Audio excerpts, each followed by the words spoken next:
உங்கள் தந்தி தொலைக்காட்சியில் பிரம்மாண்டமான காட்சி அமைப்புகளுடன் சாணக்கிய தந்திரம் தினமும் இரவு 8 மணிக்கு.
தமிழகத்தை சேர்ந்த 26 பேர் குஜராத்திற்கு புனித யாத்திரை சென்று திரும்பிய போது பேருந்து வெள்ளத்தில் சிக்கிய சம்பவத்தில் முதலமைச்சர் ஸ்டாலினின் நடவடிக்கையால் 26 பேரும் பத்திரமாக மீட்கப்பட்டு குஜராத்தின் பாவ் நகரில் தங்க வைக்கப்பட்டனர்.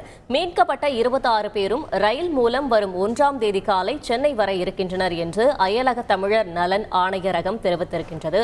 இது பற்றின கூடுதல் விவரங்களை செய்தியாளர் பாஸ்கர் வழங்கிட கேட்கலாம். பாஸ்கர் வணக்கம். இது தொடர்பான முழு விவரங்கள் என்ன? 26 நபர்கள் குஜராத்தினுடைய வால்கா நகருக்கு புனித யாத்திரைக்கு சென்று திரும்பிய போது மலஸ்ரீ ஆற்றில் ஏற்பட்ட திடீர் வெள்ளத்தின் காரணமாக அவர்கள் சென்ற பேருந்து என்பது சிக்கியது.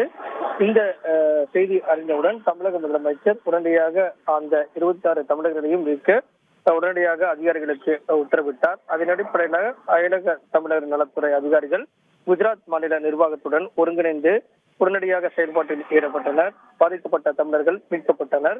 அதன் விளைவாக 26 தமிழர்களும் குஜராத் மாநில நிர்வாகத்தின் மூலமாகவும் தேசிய பேரிடர் மீட்பு படை மூலமாகவும் மீட்கப்பட்டு அவர்களுக்கு தேவையான அனைத்து விதமான உதவிகள் செய்யப்பட்டு தங்க வைக்கப்பட்டிருக்கார்கள் பால்காம் நகர்ல.